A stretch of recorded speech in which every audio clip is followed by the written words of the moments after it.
You know, as a species, we tend to be rather cyclical in our interactions. There has been an identified pattern that runs throughout our society that lasts roughly about 80 years that has a turning point every 20 years.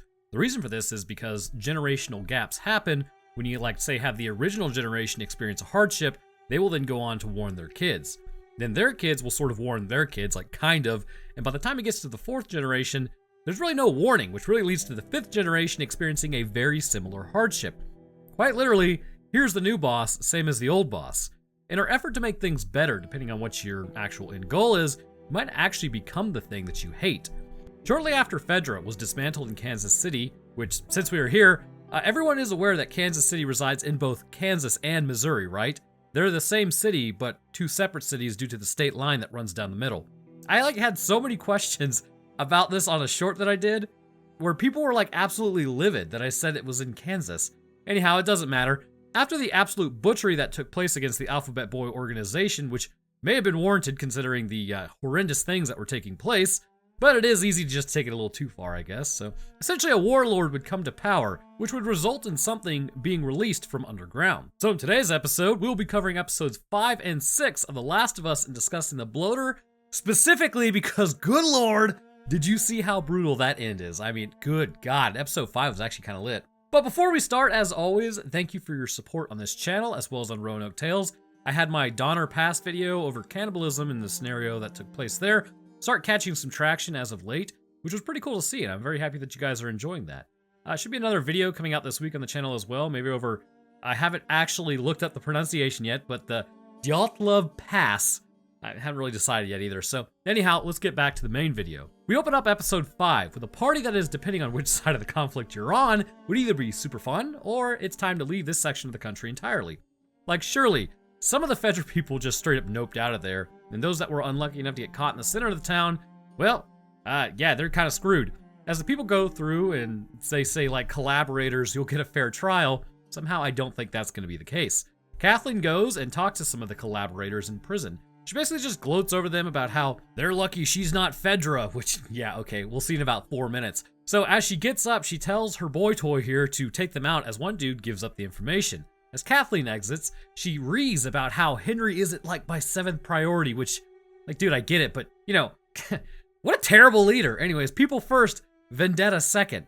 We now jump over to Henry and his brother Sam. They have moved on over to the doctor's house in an effort to not get totally caught. Heading up to the attic, well, things ain't looking so good, but Henry has an idea to head to the tunnels to escape the city. Just like episode 3, not too much actually happens in this episode, but as usual, we gotta do a summary so that everyone knows what's up. Henry and Sam talk about what's going on, as Henry then hands Sam some crayons, which is going to 100% leave a trace that they were there. So now it's about 10 days later. The doctor never came back, and they are running out of food, so things ain't looking too great for the two of them. The next morning, Henry decides that the doctor is not coming back, and they need to get out of there. The doctor isn't technically worm food at this point, but he will be very shortly, because our man Joel is about to come crashing through the city. As they head downstairs, well, there he is. Throwing some lead around, Henry sees him and then decides, yeah, that's the dude that I need to help me get out of this city, which is an absolutely bold strategy. I mean, he could be a raider, and he did just take out a bunch of guys. I don't know. Anyways, heading into the building from episode 3, they hold up Joel and Ellie as the standoff begins. He tells Joel that they want the help, and they're not really there to take him out. This part made me laugh, as Joel can't help but be aggressive about the predicament, so it comes out in his tone. He tells everyone that everything is great, and so it should be fine. So then they exchange names, eat some food, and discuss a plan to get out of there. As the sun rises, Henry then begins telling him about their plan to leave. He tells Joel that he was a collaborator, and I mean, you could literally have said anything else, but that almost makes Joel not want to work with him. Then he tells him about the tunnels. They could take the maintenance tunnels underneath the highway and get into the residential area. Henry goes on to explain that there are no infected in the city because they were all driven underground, and those are the tunnels that he wants to take.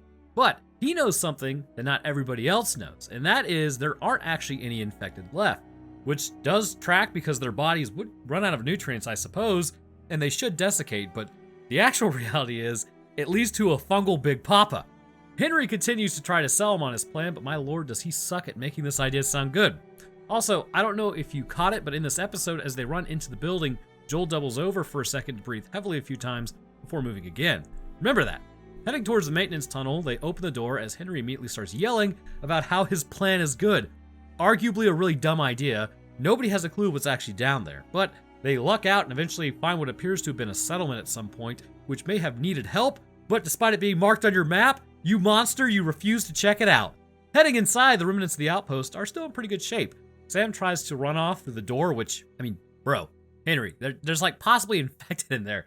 Hey, stop your little brother from doing stuff, man. But it was a closed door, so it didn't really matter. So after reading a comic and checking out the place, they decide to make a ton of noise. Again, I think it's a bad idea.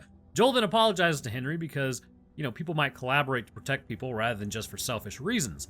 Sam had cancer and needed medicine, so Henry had to give up Kathleen's brother in order to save Sam. After that fun-filled convo, Joel then says they spent enough time in there and it must be night already. So now it's time for some nighttime adventures. I thought for sure this parking lot was going to have something crazy in it, but they exit out of it with no issue and then start walking down the middle of the road in residential. Look, again, this is literally the exact opposite of how you survive on enemy turf.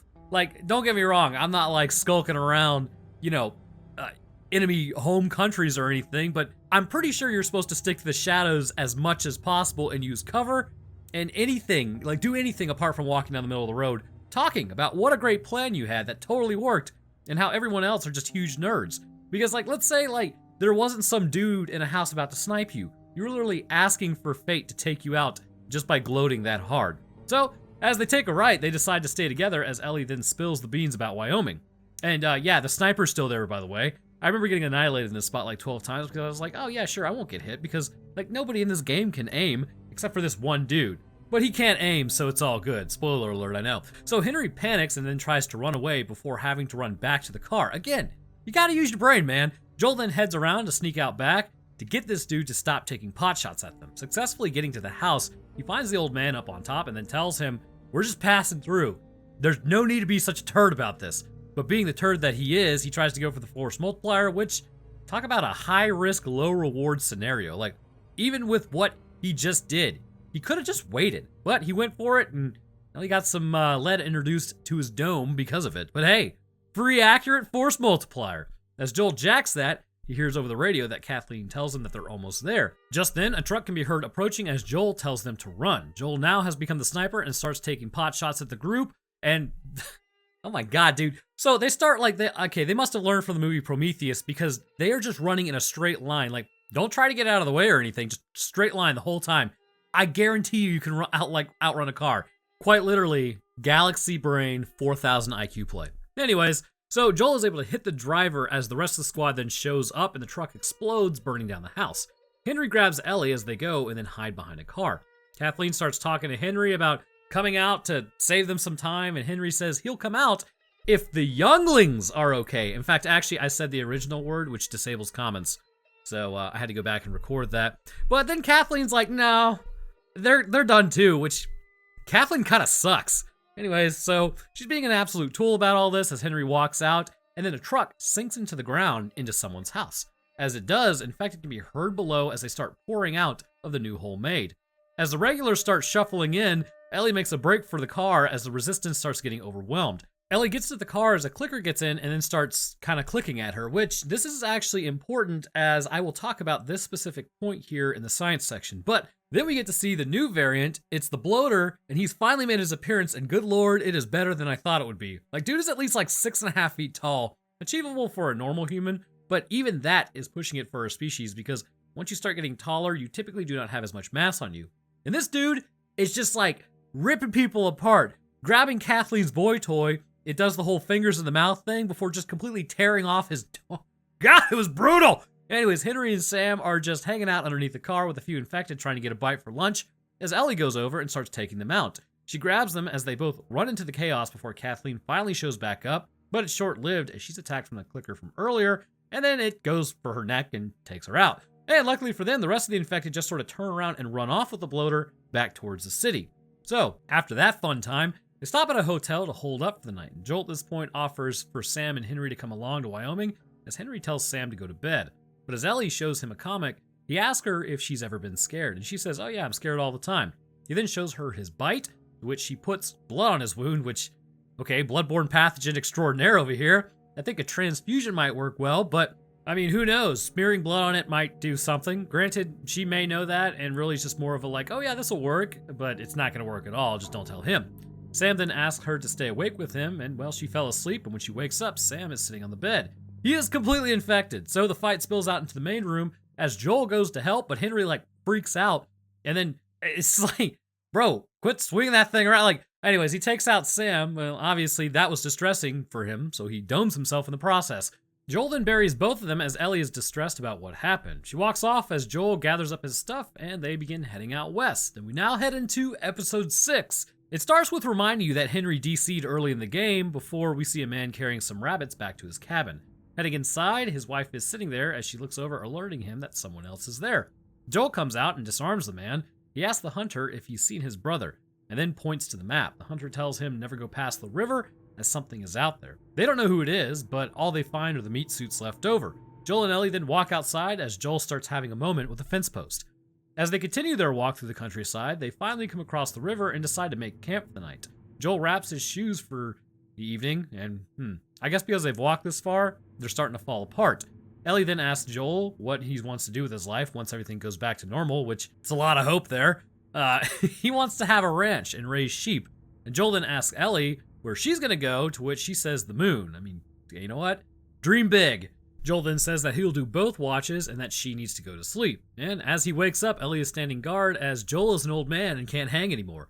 They then head over to the river, which once again, all of these places I have to find because they look beautiful. Anyways, they head across the bridge to the western half, but then they find a dam as Joel checks the map to see that there is in fact a river of death in front of them. As he looks, they get ambushed by a bunch of people on horseback. They send a dog to test them to see if they are infected, as it can't smell either of them, indicating that Ellie is in fact infected, but interestingly, she's not presenting the same scents as somebody who would be infected. You see, your body will respond to infections and actually change your overall scent due to the immune system signaling, which we may kind of get, well, not may. We're going to get into that here in a little bit, because I definitely enjoy talking about the human immune system. I mean, any chance to, right?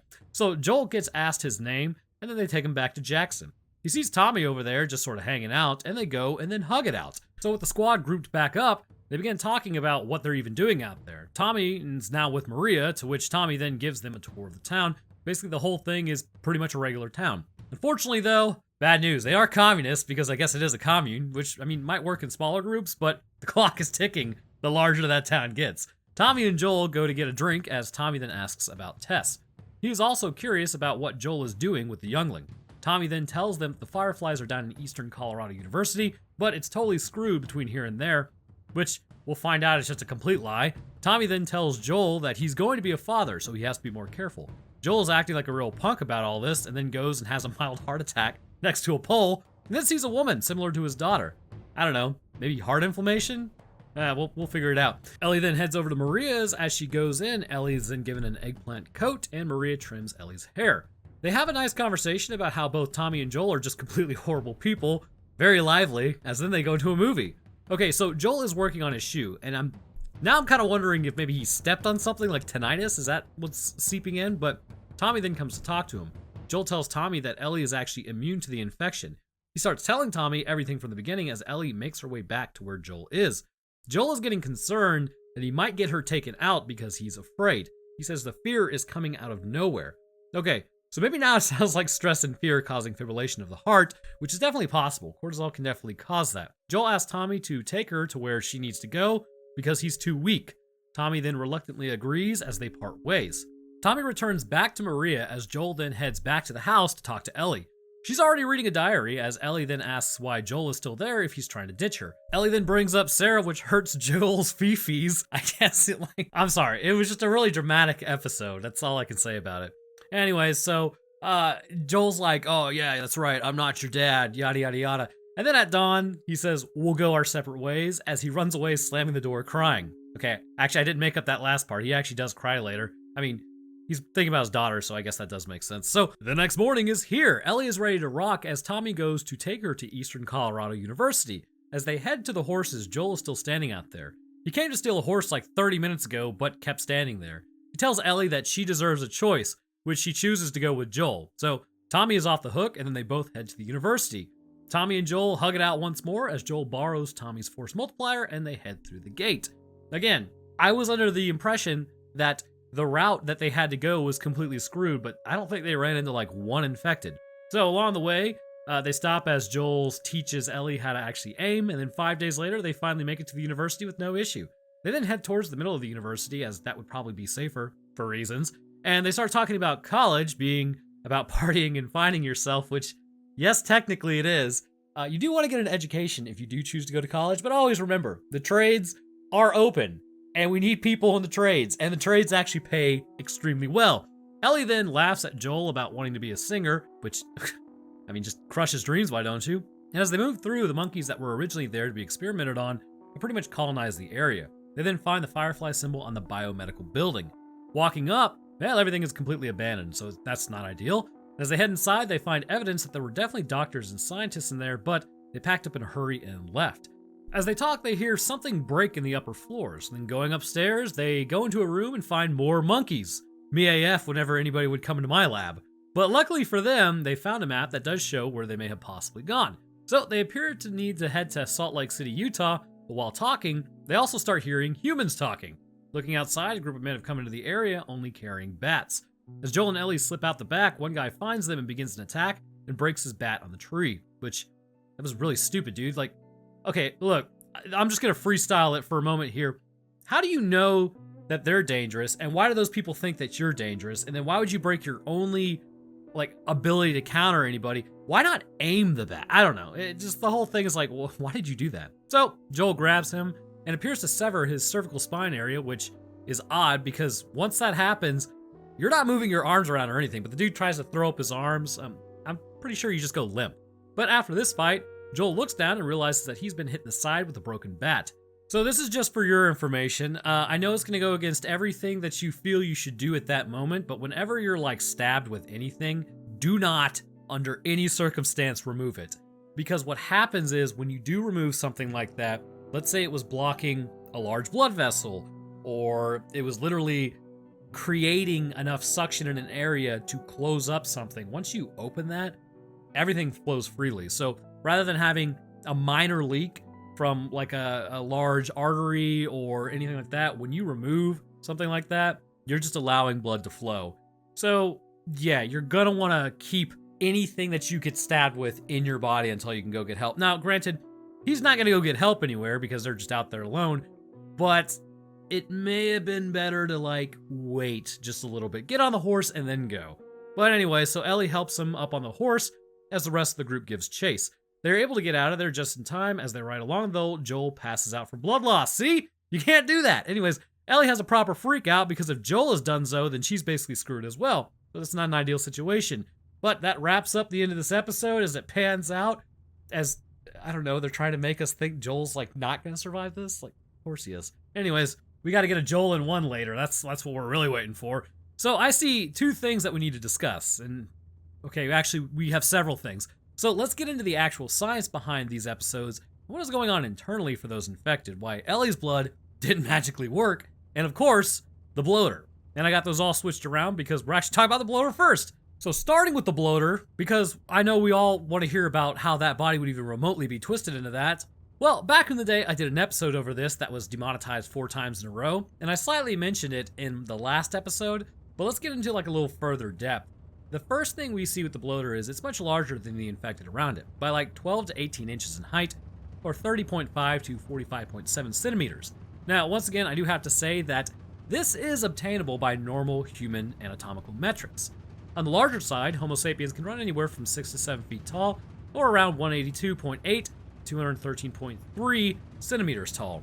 Now, what is typically not seen with people, like the taller they get, is for someone to actually weigh more alongside with it. Or at least proportionally way more, right? And this, however, is not the rule, and exceptions and variants are seen all throughout our species. Take a lineman in the NFL, for instance. The average weight of a lineman is around 314 pounds, or 142.4 kilograms, at a height of 6'5", or 185.4 centimeters. And these guys are basically just Coke machines with legs. Large to the point that around the average person, they would tower over them, but the mass as well would make them look like they're basically double a person. The point I'm trying to make here is it does not seem too far-fetched for the bloater to just seemingly tower over the rest of the infected that are running near him, but on top of that, it also makes sense why he can literally rip somebody's head off in a single pull. Around the time that the infection first broke out, one of the things to remember is life was continuing on as normal. And I don't know if you've ever heard the expression corn-fed before, but there are just some like ridiculously large people out there in the Midwest, and I have no idea why. It's gotta come down to nutrition. In fact, there is a YouTuber I watch called Junkyard Digs, and I went out to his farm, I believe it was like last March, for something called like the Grand Prix or whatever. Now, I consider myself pretty much a Chad, but everybody there was like 6'4". I was like, man, this sucks. I'm like the shortest dude here. Anyways, that's what happens apparently when you live out there. So as an outbreak were to happen, some people would have been caught in the chaos and bitten, and honestly, being a big dude was probably much more of a detriment to your survival than help. And people may think, well, wouldn't the strength help? Not really. The issue is with the infected in general is that they are way stronger than average. But I can already hear you asking, well, the new people anyways, why would they be stronger than average? And for that, we turn to an interesting bit of physiology. The human brain is constantly pulling a prank on us whether we know it or not. Well, somewhat anyhow, because the actual benefits of this prank are quite advantageous to our longevity concerning our body. You ever notice how bodybuilders tend to break down earlier in life? Like their joints are shot, their nervous systems are injured, and the muscle just doesn't seem to cooperate as well. Well, this is an unfortunate kind of side effect, and there is a reason for this. Our bodies have limits that we all know of, and then there's the limits that adrenaline can allow for us to unlock, and then there's the actual physical limitation that our brains just do not let us touch unless it's an absolute, you are going to eat it unless you sacrifice a body system. The first system in place is our standard limit. This can be achieved fairly easily during a heavy lift. It's when you can no longer will your body to move something of a certain weight. When this happens, you keep at it, and you can actually increase this limit and unlock more of your strength over the long term. In fact, it is said we really only access about roughly 40 to 50% of our strength. Some people have said 30%, but I don't think it's that low. And that's just kind of how our bodies function day to day. A bodybuilder is said to be able to access around 60 to 65% of their strength, with some theoretical levels of elite athletes up to 80%, although this is unconfirmed. Accessing those levels of strength leaves a person depleted and prone to injury beyond what would be considered average wear and tear, which can have far-reaching implications down the road. If you are in a situation where you are about to engage in an altercation, for instance, or like a big dog comes up to you, or maybe a saber-tooth found your camp because for some reason you've entered a time warp, your body will release adrenaline as soon as it recognizes the threat, which is actually exceedingly quickly, which allows for oxygen to flow into the muscle to get ready to metabolize more energy, because, metabolism is about to increase because it needs to due to the rigorous activity like defending yourself or running. Seemingly, time will also slow down to allow you to think more quickly and what your options actually are, as oxygen floods your brain, and this is the feeling that people have when they say everything was slowing down or moving in slow motion. Your brain is essentially working at a higher capacity. As the adrenaline saturates your body, a lot of people will actually say they become nauseous because blood has left their intestines in an effort to power the muscles. And at this point, the average person is said to unlock 70 to 80% of their strength on the upper end. At this point, injury to the body is highly probable because the brain is no longer worried about keeping systems running free of injury, and it becomes more about surviving the encounter, whatever that may be. If the situation is like absolutely dire enough, and there's stories of people accessing what would be 100% of their strength, but these things are like typically of myths, like a mother pulling a car off of her child, or a dad beating a bear to its end with a piece of firewood after it attacked his son. There is one story that is confirmed, however, that one man was able to do, which a boulder fell on him while he was hiking. Essentially, it fell in such a way that it put him in a bench press position. It was so heavy that he was just barely holding back from being crushed by it, and it was pushing him down an incline, or decline I guess I could say, towards a cliff, which, had he fallen over that cliff, he would have definitely met his end. He was able to throw it off of him at the last second, but completely tore his pectoral muscle away from his chest. But he survived, and even that was an all-or-nothing scenario, meaning that he could only do it once, and if it failed, well, that was it. The parameters protecting the body from damage, short-term and long-term, allows for people to only access a minuscule amount of strength regularly, and through training, possibly a little more. When the cordyceps enters the body, this failsafe system to protect muscle and the nervous system and bone and any type of tissue that may be associated with movement goes out the window. The cordyceps has no interest in protecting the body from injury. It becomes about fueling the cordyceps, and to do so requires more strength, possibly to the point of musculature injury. With the bloater, he was likely already a massive dude as mentioned previously, as others became infected.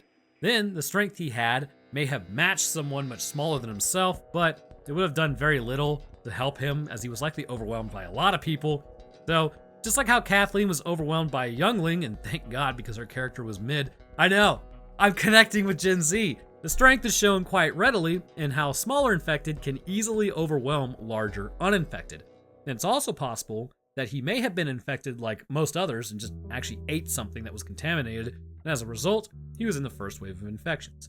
However, if this was the case, then why are bloaters not regularly seen? I mean, after all, surely other large people have been infected as well. And I don't know about you guys, but I see people who are taller than me all the time at the gym and like larger than me as well. So what gives?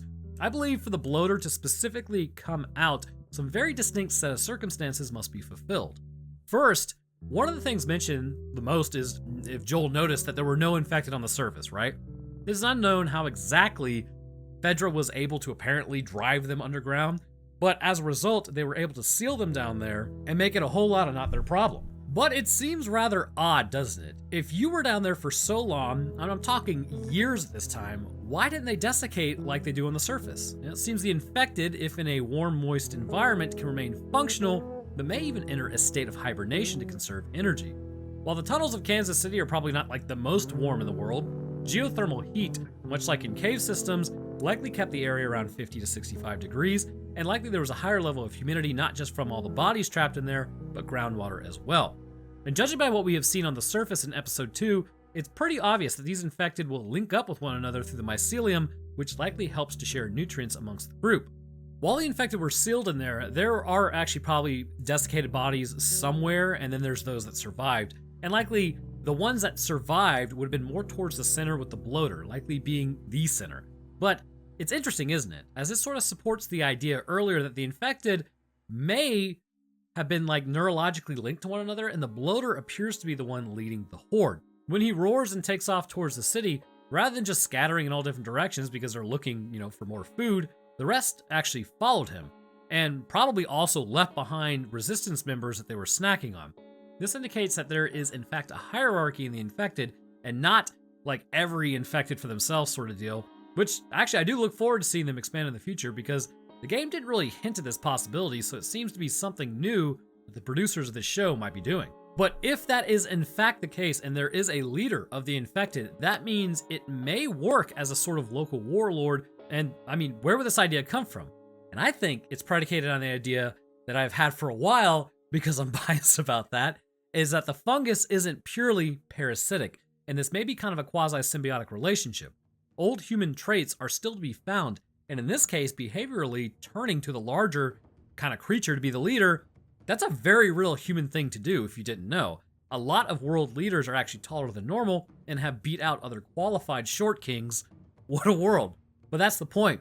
Fungus is not going to really give a crap about a leader, but humans would. But all this is to say that this also explains just the absolute raw power that this thing has. The fungus itself likely hasn't altered it too much since growth, but the body would be fueled by the leaching of nutrients from others as the years passed underground. It may also be possible that my original idea still stands, with the mycelium breaching food storage and keeping the infected alive under the ground for the extended period of time. But anyways, back to the strength displayed.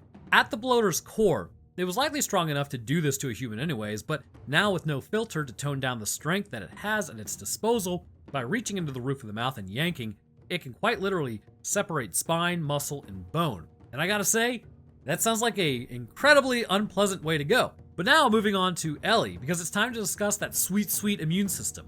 There is something that we don't know about Ellie yet, and considering there are other variances that we see in this show, I actually wonder what it is.